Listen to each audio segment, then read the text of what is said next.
बिस्मिल्लाहिर्रहमानिर्रहीम। अस्सलाम वालेकुम स्टूडेंट्स। बच्चे जो कल हमने टॉपिक स्टार्ट किया हुआ था वो था गैसेस एक्सचेंज इन ह्यूमन। उसकी हमने फ्लो चार्ट बना के डायग्राम बना के उसको 1 बाय 1 सारे स्टेप्स को एक्सप्लेन किया हुआ था, उनका स्ट्रक्चर देखा हुआ था। ठीक है, उनमें से कुछ पॉइंट्स थे लास्ट पे उनका स्ट्रक्चर में से कि जो कुछ रह गए हुए थे। ठीक है, आज हम उनको डिस्कस करेंगे और नेक्स्ट जो अगला वाला टॉपिक आज हम पढ़ेंगे वो है दी लंग्स। चलें जी, स्टार्ट करते हैं। ये कल हमने स्ट्रक्चर बनाया हुआ था जिसके अंदर हमने nose, nostril, nasal cavity, pharynx, larynx के बारे में डिस्कस कर लिया हुआ था, इनके स्ट्रक्चर के बारे में। आज बच्चे जो हमने टॉपिक पढ़ना है वो यहाँ से स्टार्ट करना है, ट्रेकिया से, ब्रोंकाई, ब्रोंक्यूल्स, एल्वियोलर डक्ट और एल्वियोलाई। सबसे जो पहला पॉइंट है वो है जी ट्रेकिया। ट्रेकिया को जो होता है ना वो विंड पाइप भी कह रहे होते हैं, हवा की नाली। ये 12 सेंटीमीटर तक जो होती है वो लॉन्ग होती है। इसके अंदर सी शेप कार्टिलेज जो होते हैं वो मौजूद होती हैं। कार्टिलेज हम कह रहे होते हैं कुरकुरी हड्डी को, ठीक है, जो आपके एयर्स के अंदर भी मौजूद होती है। अब बच्चे जब इसका अगर स्ट्रक्चर देखें तो ये ट्रेकिया का स्ट्रक्चर बनाया हुआ है, ये ट्यूब सी बनी हुई है, इसके अंदर सी शेप कार्टिलेज। तो बच्चे ये सी शेप कार्टिलेज का फंक्शन जो होता है वो ये होता है कि जब हवा का यहाँ से प्रेशर आ रहा होता है, बहुत ज़्यादा प्रेशर के अंदर हवा आ रही होती है, तो ये सी शेप कार्टिलेज होते हैं, इसकी वॉल को क्या करते हैं कि एक्सपेंड कर देते हैं, थोड़ा सा खोल देते हैं, ओपन कर देते हैं। अगर सी शेप कार्टिलेज मौजूद ना हो तो जितने प्रेशर से हवा आ रही होती है फट भी सकती है। ठीक है, और ये होता है कि जब यहाँ पे हवा मौजूद नहीं होती तो ये सी शेप जो कार्टिलेज होते हैं इनकी वॉल्स को कोलैप्स नहीं करने दे रहे होते हैं, इनको जो होता है ना वो आपस में जुड़ने नहीं दे रहे होते। नेक्स्ट अगला जो ट्रेकिया होता है वो डिवाइड कर रहा होता है ब्रोंकाई के अंदर। ये यहाँ पे ब्रोंकाई है बच्चे, इसकी 2 ब्रांचेस आपने पढ़ी हुई थी, इनके अंदर भी कार्टिलेज मौजूद होती हैं। ब्रोंकाई फर्दर डिवाइड कर रही होती हैं ब्रोंक्यूल्स के अंदर, और ये ब्रोंक्यूल्स बच्चे ये जो आपको ब्रांचेस नज़र आ रही हैं फर्दर डिवाइड किसके अंदर कर रही होती हैं, एल्वियोलर डक्ट के अंदर, और ये एल्वियोलर डक्ट फर्दर डिवाइड कर रही होती हैं एल्वियोलाई के अंदर। अब ये जो एल्वियोलाई होती हैं बच्चे ये पाउची से नज़र आ रहे हैं आपको, क्लस्टर से नज़र आ रहे होते हैं, सैक लाइक। ठीक है, ये एल्वियोलाई जो होती हैं ये स्ट्रक्चर और फंक्शन यूनिट होता है आपके लंग्स का। ठीक है, अब अगर इन स्ट्रक्चर में हम लोग जो होते हैं ना वो ब्लड सप्लाई के हवाले से बात करें तो ये स्ट्रक्चर हमें थोड़ा इस तरह से अब बच्चे ये आपको ये जो होते हैं ना ये एल्वियोलाई ये आपको पाउच, सैक या फिर क्लस्टर से नज़र आ रहे होते हैं। ठीक है, अब ब्लड सप्लाई के हवाले से अगर बात की जाए तो पल्मोनरी आर्टरी जो होती है ऐसी आर्टरी होती है जो डीऑक्सीजनेटेड ब्लड को हार्ट से लेके आ रही होती है लंग्स के अंदर, यहाँ पे इस पॉइंट्स पे, और जब यहाँ पे आके उनको ज़्यादा ऑक्सीजन मिल रही होती है, ठीक है, तो वो डीऑक्सीजनेटेड ब्लड जो होता है वो चेंज हो जाता है इंटू ऑक्सीजनेटेड ब्लड, और यहाँ से वो पल्मोनरी वेन के ज़रिए दोबारा से जो होता है वो हार्ट की तरफ भेज दिया जा रहा होता है। ठीक है, ये बच्चे आर्टरी की अगर बात करें तो ये आर्टरी यहाँ पे आके जो होती है वो फर्दर ब्रांचेस के अंदर डिवाइड हो रही है। इन ब्रांचेस को हम कह रहे होते हैं आर्ट्रियोल्स। ये आर्ट्रियोल्स फर्दर ब्रांचेस छोटी छोटी के अंदर डिवाइड हो रही है, इनको कैपिलरीज कहा जा रहा होता है। ठीक है, इसी तरह अगर हम यहाँ पे वेन की बात करें तो ये भी ब्रांचेस के अंदर डिवाइड हो रही हैं जिनको हम कह रहे होते हैं वेन्यूल्स, और ये वेन्यूल्स फर्दर जो होती हैं वो आगे जाके कैपिलरीज के साथ जुड़ जाती हैं। ठीक है, अगर बच्चे अगर नेक्स्ट टॉपिक को देखा जाए तो वो है दी लंग्स। अगर लंग्स की बात की जाए तो ये एक ऐसा ऑर्गन होता है जो गैसेस एक्सचेंज के प्रोसेस को परफॉर्म करवा रहा होता है। ठीक है, इसका स्ट्रक्चर और फंक्शन यूनिट जो होता है ना वो एल्वियोलाई होती हैं, एल्वियोलाई इसका लंग्स का स्ट्रक्चर फंक्शन यूनिट है। ठीक है, अगर ये जो होता है बच्चे ये स्पॉन्जी और इलास्टिक ऑर्गन होता है, यानी कि थोड़ा सा लचकदार होता है। पोजीशन के हवाले से अगर इसको देखा जाए तो ये थ्रेसिस कैविटी यानी कि चेस्ट कैविटी के अंदर आपकी मौजूद होता है। अब pair of lungs human beings के अंदर हमने बात की थी कि पेयर ऑफ लंग्स यानी कि जोड़े की फॉर्म में लंग्स जो होते हैं ना वो मौजूद होते हैं। Chest wall 12 pair of ribs यानी कि 12 जो पेयर्स होते हैं, 12 जोड़े आप रिब्स कह रहे होते हैं पसलियों को, ठीक है, उसके मौजूद होते हैं। इंडिविजुअली अगर इनको देखा जाए तो ये 24 बन रहे होते हैं। ठीक है, अब जो रिब्स के मसल्स होते हैं उनको हम क्या कह रहे होते हैं, इंटरकॉस्टल मसल। अब ज़रा अगर इसकी डायग्राम ये रिब्स की पसलियों की डायग्राम देखी जाए जिसके अंदर हमने 12 पेयर देखने हैं तो हमें थोड़ी इस तरह से नज़र आ रही होती है।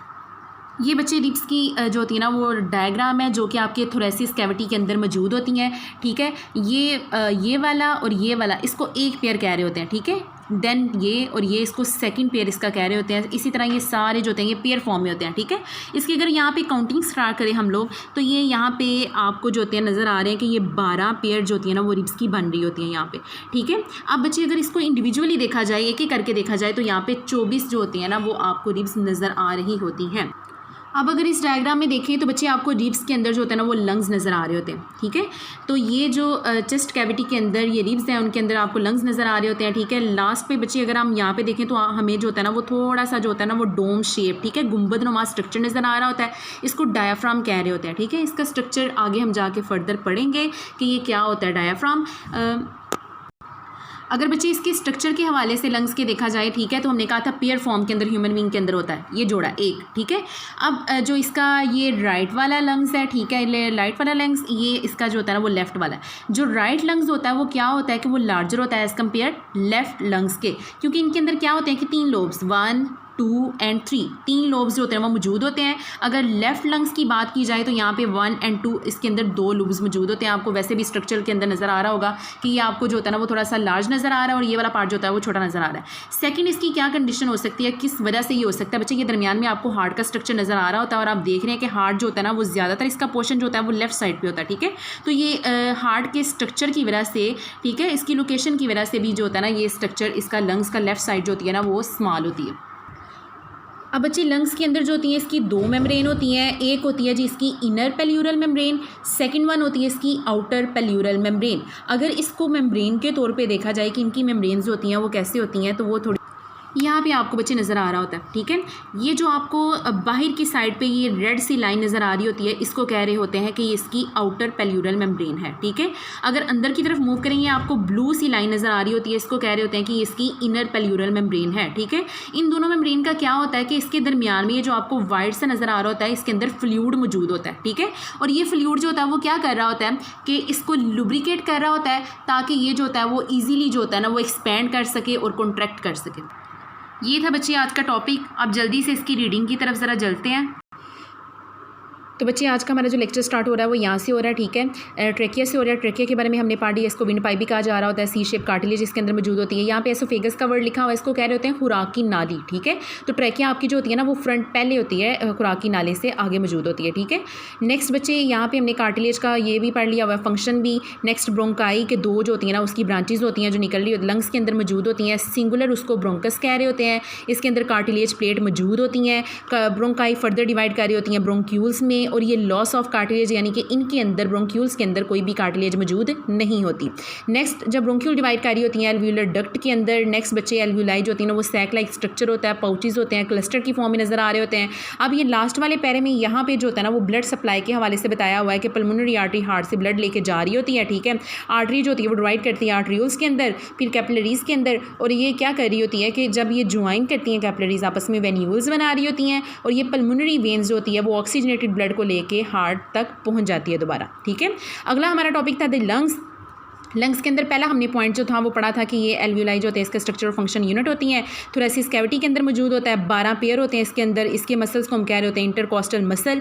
डायाफ्राम के बारे में बच्चे हमने पढ़ा है। उसके बाद हमने पढ़ा था कि लेफ्ट लंग्स जो होता है ना वो क्या होता है कि वो स्मॉलर होता है क्योंकि इसके अंदर 2 लोब्स होती हैं, और जो राइट होता है ना वो क्या होता है बिगर होती हैं क्योंकि इसके अंदर हमारे पास 3 लोब्स जो होती हैं ना वो मौजूद होती हैं, ठीक है। इसका स्ट्रक्चर के बारे में थोड़ा पढ़ा था, और लास्ट में हमने इसकी मेम्ब्रेन के बारे में पढ़ा था। 2 मेम्ब्रेन होती हैं, आउटर और उसके बाद जी इनर पेल्यूरल मेम्ब्रेन।